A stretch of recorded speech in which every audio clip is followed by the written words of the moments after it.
Hello student, स्वागत है आप सभी का एक बार फिर से हमारे इस ऑफिशियल यूट्यूब चैनल में जिसका नाम है एसोल सॉल्यूशन। मैं चंदन कुमार हाजिर हूं आप सभी के सामने अपनी एक और नई वीडियो के साथ। सो गाइस, आज की इस नई वीडियो में हम बात करेंगे उन सभी स्टूडेंट्स के लिए जो मास्टर ऑफ पॉलिटिकल साइंस के स्टूडेंट्स हैं और वे अपने एग्जाम्स की तैयारी कर रहे हैं, चाहे वो फर्स्ट ईयर के स्टूडेंट हो या फिर ये सेकंड ईयर के स्टूडेंट हो।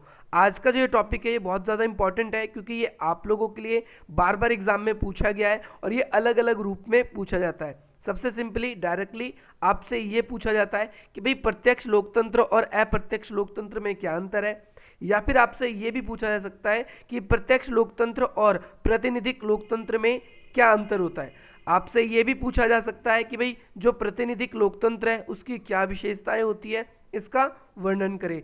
सो गाइस, आज की इस नई वीडियो में हम यही जानने वाले हैं डायरेक्ट एंड रिप्रेजेंटेटिव डेमोक्रेसी में क्या डिफरेंस होता है, सबसे पहली बात ये, और दूसरी बात आप इसका निष्कर्ष भी किस तरीके से लिखेंगे। तो चलिए गाइस, ज़्यादा देर ना करते हुए आज की अपनी इस वीडियो को हम स्टार्ट करते हैं। आज की नई video master of political science IGNOU के तो स्टूडेंट्स हैं उनके लिए है ही है। इसके अलावा देश के किसी भी यूनिवर्सिटी के जो स्टूडेंट्स हैं वो प्रत्यक्ष और अप्रत्यक्ष लोकतंत्र को पढ़ना चाहते हैं, चाहे वो ग्रेजुएशन में या पोस्ट ग्रेजुएशन में, तो भाई दोनों के लिए आज की नई वीडियो इंपॉर्टेंट होने वाली है। तो चलिए स्टार्ट करते हैं। सबसे पहले हम बात करेंगे सिले, एक दार्शनिक है जिन्होंने कहा था लोकतंत्र वह शासन व्यवस्था है जिसमें हर एक व्यक्ति की भागीदारी होती है। हर एक व्यक्ति की भागीदारी का मतलब ये है इसमें जो भी मतदाता होता है या फिर जो भी व्यक्ति है उसका या तो डायरेक्टली या इनडायरेक्टली इसमें लोकतंत्र की व्यवस्था में कहीं ना कहीं योगदान जरूर होता है।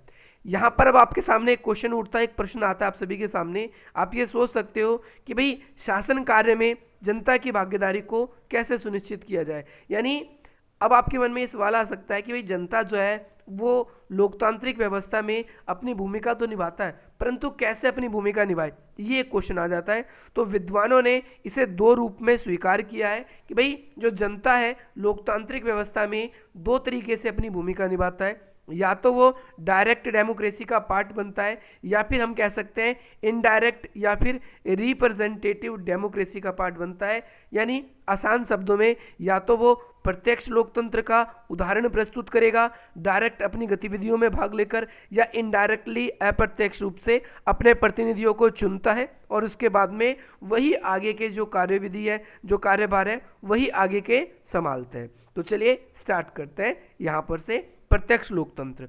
तो भाई प्रत्यक्ष लोकतंत्र में नागरिक स्वयं ही राजकाज में भाग लेता है, यानी खुद ही वो क्या करता है, प्रशासनिक गतिविधियों में भाग लेता है और अपने निर्वाचित प्रतिनिधियों पर निर्भर नहीं रहता। यानी जहां पर भी डायरेक्ट लोकतंत्र आप लोग देखेंगे वहां पर नागरिक जो होंगे वो खुद ही प्रशासनिक गतिविधियों में भाग लेते हैं, वो ऐसे किसी भी प्रतिनिधि पे अपना कार्यभार नहीं छोड़ते, जैसा कि इनडायरेक्ट लोकतंत्र में हम देखते हैं, हम आगे पढ़ेंगे भी इसके बारे में।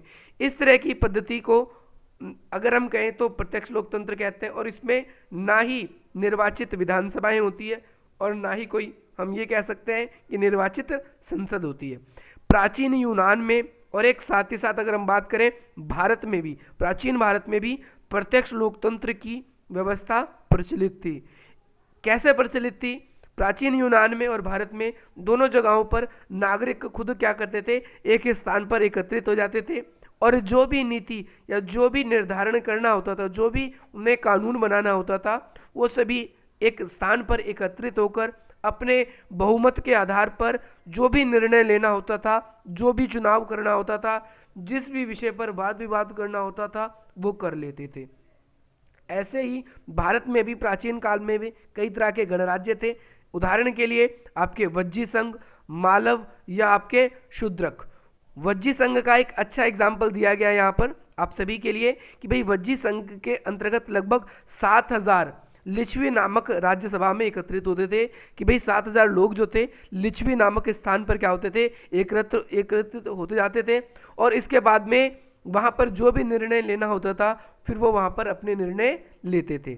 इसी प्रकार अगर हम देखें तो महात्मा बुद्ध ने इस चीज़ को बहुत अच्छा बताया है और इससे एक प्रेरणा भी ली है कि भाई अगर हमें डायरेक्टली हम जनता का साथ चाहें तो इस तरीके के कुछ उदाहरण प्रस्तुत करके जनता की राय को ले सकते हैं। ये लोकतंत्र का एक अच्छा उदाहरण है जिसमें हर एक व्यक्ति अपने बिना किसी दबाव के क्या कर सकता है, अपनी भूमिका को आप सभी के सामने स्पष्ट कर सकता है।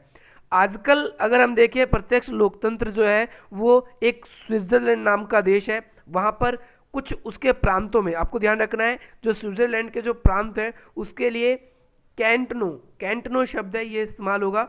और स्विट्जरलैंड में मुख्य रूप से 3 प्रांत हैं ऐसे। सबसे पहला आप देख रहे हैं ग्लेरस, अपेंजल और दूसरा आपका अंटरवाल्डन। ये 3 प्रांत हैं।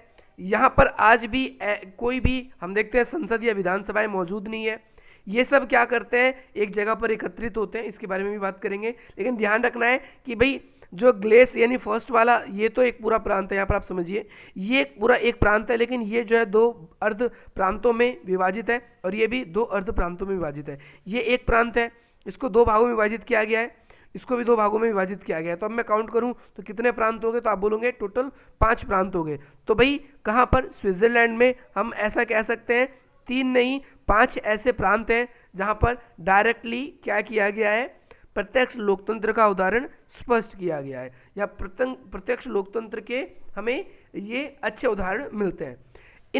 इन जगहों पर क्या है, सभी बालिग व्यक्ति एक खुले मैदान पे इकट्ठे हो जाते हैं और कानून निर्माण का कार्य करते हैं। इन खुली जनसभाओं को हम खुली संसद की भी संज्ञा दे सकते हैं।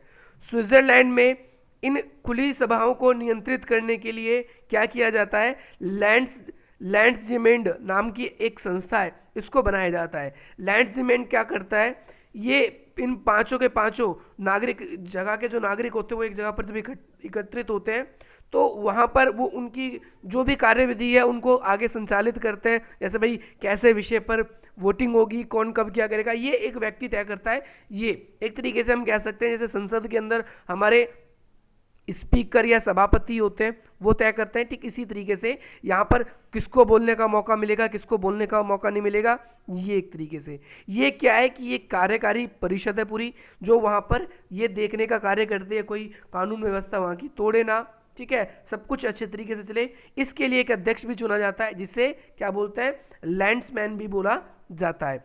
लैंड्समैन क्या है, एक कार्यकारी परिषद की सहायता करने के लिए व्यक्ति चुना जाता है, जैसा कि मैंने अभी आप लोगों को ऊपर ही बताया। और खुली जनसभाएं क्या करती है, संसद और न्यायाधीश की तरह कार्य करती है। कई बार न्याय करना होता है तो वहाँ पर खुली जनसभाओं के सामने लोगों के न्याय किया जाता है। और ये खुली संसद क्या है, ये एक उदाहरण है प्रत्यक्ष लोकतंत्र का। लेकिन वहाँ पर एक उच्च सदन भी है, जैसे हमारे देश में राज्यसभा होता है, ठीक उसी तरीके से वहाँ पर क्या है कि वहाँ पर आप लोगों को दे स्विस, यहाँ पर स्विम नहीं है स्विस है, यहाँ पर सा आएगा, यहाँ पर स्विस। तो स्विस संसद भी है वहाँ पर जो अपने प्रतिनिधियों का चुनाव करती है और वो कुछ आंतरिक कार्य को देखते हैं। वहाँ पर ये डायरेक्ट लोकतंत्र का हमारे सामने एक अच्छा एग्जाम्पल है। अब हम बात करेंगे इसके मूल्यांकन की कि भाई प्रत्यक्ष लोकतंत्र का क्या मूल्यांकन है। तो भाई प्रत्यक्ष लोकतंत्र जो है उसका एक गुण है कि इसमें सभी नागरिकों की जो चेतना है वो बनी रहती है और ये उसी जगह पर कायम रह सकता है जहाँ पर निम्नलिखित बातें संभव हो। जो सबसे पहली बातें क्या संभव हो, ये बातें वहीं साबित हो सकती है जो आकार में बहुत छोटे हो, जहाँ पर आसानी से उस जगह के लोग एकत्रित हो सके। दूसरी बात, यहाँ पर जीवन जहाँ पर लोगों का सीधा साधा है वहाँ पर ये सफल हो सकता है। और ज़्यादातर जो संपत्ति का है लगभग एक जैसा बंटवारा हो। ये 3 कंडीशन होनी चाहिए प्रत्यक्ष लोकतंत्र की। पहली बात ये कि भाई लोगों का जीवन सीधा साधा होना चाहिए। दूसरी बात, वहाँ की जो जनसंख्या है या जो क्षेत्र है वो ज़्यादा बड़ा नहीं होना चाहिए। और तीसरी बात करें, ज़्यादातर लोगों के पास संपत्ति जो है वो एक जैसी हो। तो भाई आधुनिक समय में देखें हम तो बड़े बड़े राज्य यानी बड़े बड़े देश का उदय हो चुका है, इसीलिए प्रत्यक्ष लोकतंत्र जो है वो नहीं हो सकता। साथ ही साथ हम ये भी कह सकते हैं कि बहुत सारे ऐसी जगह हैं जहाँ पर जनता एकत्रित नहीं हो सकती क्योंकि इतनी बड़ी जनसंख्या है। तो इसीलिए आधुनिक समय में जनता ने अपने कुछ प्रतिनिधियों को चुनने का फैसला किया है, या फिर कुछ जनता अपने ही बीच में से कुछ ऐसे व्यक्तियों को चुनती है जो उनकी बातें आगे संसद में या कहीं और लेकर आती है और वे प्रातिनिधिक लोकतंत्र का निर्माण करती है।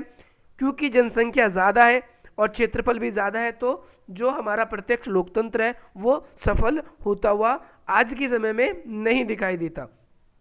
अगर हम उसको लागू भी करवाना चाहें तो उसमें बहुत ज़्यादा हमें कठिनाइयाँ निकल के आएंगी।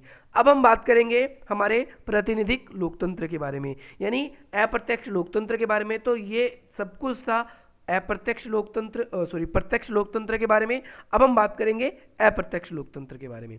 ओके, तो भाई हम देखते हैं अप्रत्यक्ष जहां पर भी लोकतंत्र होता है वहां पर जनता क्या करती है, समय समय पर अपने प्रतिनिधियों को चुनती है। यानी मैं इसको सामान्य रूप से कह सकता हूं कि वहां की जो जनता होती है वो अपने प्रतिनिधियों को कुछ निश्चित समय के लिए चुनती है। जैसे अगर हम अमेरिका की बात करें तो वहाँ 4 वर्षों के लिए चुनाव होता है, भारत की बात करें तो यहाँ पर 5 वर्षों के लिए अपने प्रतिनिधियों को चुना जाता है। ये प्रतिनिधि क्या करते हैं, वहाँ की संसदों में या फिर वहाँ की विधानसभाओं में जाते हैं और जनता की आकांक्षाओं के अकॉर्डिंग उनका प्रतिनिधित्व करते हैं, और इस तरीके से ये लोकतांत्रिक व्यवस्था को आगे बढ़ाते हैं, कानून निर्माण करते हैं, शासन चलाते हैं। संविधान में या फिर उस समय की बुनियादी जो व्यवस्था है उसमें अगर कोई परिवर्तन करना होता है तो वो उसमें कुछ परिवर्तन करते हैं, और इस तरीके से ये एक अप्रत्यक्ष लोकतंत्र जो है वो चलता है। आज के समय में ज़्यादातर देशों में जनसंख्या बढ़ने की वजह से, भू क्षेत्र बड़ा होने की वजह से क्या है, अप्रत्यक्ष लोकतंत्र मौजूद है।